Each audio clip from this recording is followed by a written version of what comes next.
Mecca വിജയം നടക്കുന്ന സമയമാണ്. അബൂ സുഫിയാൻ ഇബ്നു ഹർബ് റളിയല്ലാഹു അൻഹു മുസ്ലിമാകുന്നത്. പുണ്യനബി തങ്ങൾ 10,000 സ്വഹാബികളെയും കൊണ്ട് മക്കയുടെ തൊട്ടടുത്തുള്ള താഴ്വരയിൽ ക്യാമ്പ് ചെയ്തിരിക്കുകയാണ്. തങ്ങൾ പറഞ്ഞു ഓരോരുത്തരും ഒരു വിളക്ക് കത്തിക്കണം. അപ്പോൾ 10,000 സ്വഹാബിമാരോട് പറഞ്ഞു, you have to spread outs and കൈൻഡിൽ ഒരു ലൈറ്റ് അവിടെ കത്തിച്ചു വെക്കണം എന്ന് പറഞ്ഞു. അങ്ങനെ 10,000 വിളക്ക് കത്തിച്ചു മരുഭൂമിയിൽ. ഇത് കണ്ടപ്പോൾ അബൂ സുഫിയാൻ പേടിച്ചു റളിയല്ലാഹു അൻഹു. മുസ്ലിമല്ല. പറഞ്ഞു ഇറസിസ്റ്റബിൾ, നമുക്കൊന്നും ചെയ്യാൻ പറ്റൂല. 10,000 വിളക്ക്, 1000 വിളക്ക് കത്തിച്ച എന്താ, 100 വിളക്ക് ഇവിടെ കത്തിച്ച എന്തായിരിക്കും ഇതിൻ്റെ അവസ്ഥ? ഇരുട്ടത്ത് ഇങ്ങനെ കാണും 100 വിളക്ക്. 500, 1000 അല്ല, 10,000, 10,000 10,000 സ്വഹാബിമാർ വിളക്ക് കത്തിച്ചു. അത് നബിയുടെ ഒരു സ്ട്രാറ്റജിയാണ്, യുദ്ധതന്ത്രമാണ്. അപ്പോൾ അവർ വിചാരിച്ചു ഓരോ വിളക്കിൻ്റെ കൂടെ മിനിമം 10 ആൾ ഉണ്ടാവില്ലേ? സംഗതി ഒരാളേ ഉള്ളൂ. 10,000 വിളക്കാണ് ഈ കത്തുന്നത്. ദൂരെ നിന്ന് അബൂ സുഫിയാൻ വന്നു. കൂടെ ഹിന്ദ് റളിയല്ലാഹു അൻഹ ഉണ്ട്, അബ്ബാസ് ബിൻ അബ്ദുൽ മുത്തലിബ്. അന്ന് അബ്ബാസ് എന്നവർ മുസ്ലിമാണ്, പക്ഷെ ആരോടും പറഞ്ഞിട്ടില്ല, മിണ്ടാണ്ട് നടക്കുകയായിരുന്നു. അവർ അത് പുറത്ത് കാണിച്ചിട്ടില്ലായിരുന്നു റളിയല്ലാഹു അൻഹു. അങ്ങനെ പറഞ്ഞു. അബൂ സുഫിയാൻ പറയാൻ, അവരുണ്ടാക്കുന്ന ബ്രെഡിൻ്റെ മണം അങ്ങനെ വരുന്നത് കണ്ടില്ലേ എന്ന് പറഞ്ഞു. അപ്പോൾ നല്ല സ്മെല്ലുണ്ട്. രാത്രി ഇങ്ങനെ കാറ്റടിക്കുകയാണ്. അപ്പോൾ സ്വഹാബിമാർ കുക്ക് ചെയ്യുന്നുണ്ട്. രാത്രി ക്യാമ്പ് ചെയ്യാണ്. നാളെ രാവിലെ മക്കയിലേക്ക് കടക്കുകയാണ്. വിശുദ്ധമായ കഅബാലയം വൃത്തിയാക്കാൻ വേണ്ടി പോവുകയാണ്. ആദ്യമായി ബിലാൽ ഇബ്നു റബാഹ് റളിയല്ലാഹു അൻഹു കഅബയുടെ മുകളിൽ കയറി വാങ്ക് വിളിക്കാൻ പോവുകയാണ് നാളെ രാവിലെ. അതിൻ്റെ തലേ ദിവസമാണിത്.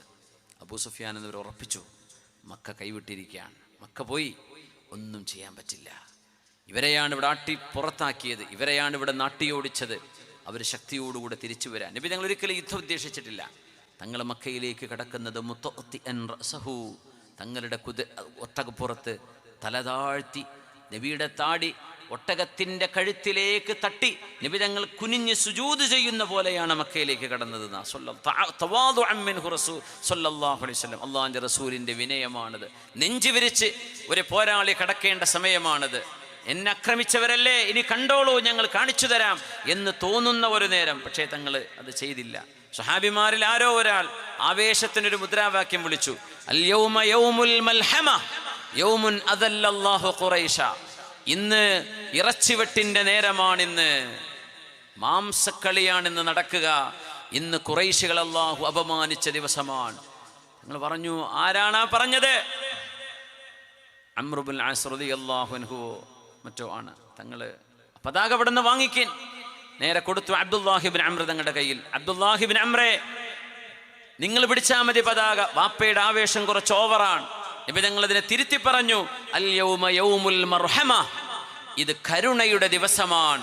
യൗമുൻ അസ്സല്ലാഹു ഖുറൈശ, ഖുറൈശികൾക്ക് അല്ലാഹു ഇസ്സത്ത് നൽകുന്ന ദിവസമാണ്. അങ്ങനെയാ മദീനത്ത് നിന്ന് വന്ന ആ സംഘം മക്കയിലേക്ക് കടക്കുന്നത്. നബി തങ്ങൾ ഇറച്ചിവെട്ടല്ല തങ്ങൾ ഉദ്ദേശിച്ചത്. അവിടെ യുദ്ധമല്ല നബി തങ്ങൾ ആഗ്രഹിച്ചത് സ്വല്ലല്ലാഹു അലൈഹി വസല്ലം. ഇവിടെ നിന്ന് നബി തങ്ങൾ പ്രഖ്യാപിച്ചു, മൻ ദഖല ദാറ അബീ സുഫിയാൻ ഫഹുവ ആമിൻ. ആരൊക്കെയാണോ അബൂ സുഫിയാന്റെ വീട്ടിലേക്ക് കയറി ചെല്ലുന്നത് അവരെല്ലാം സുരക്ഷിതരാണ്. അബൂ സുഫിയാൻ അങ്ങ് ഞെട്ടിപ്പോയി. അൻസിലുന്നാസ മനാസിലഹും, ശർഇന്റെ ഒരു കാഴ്ചപ്പാടാണത്.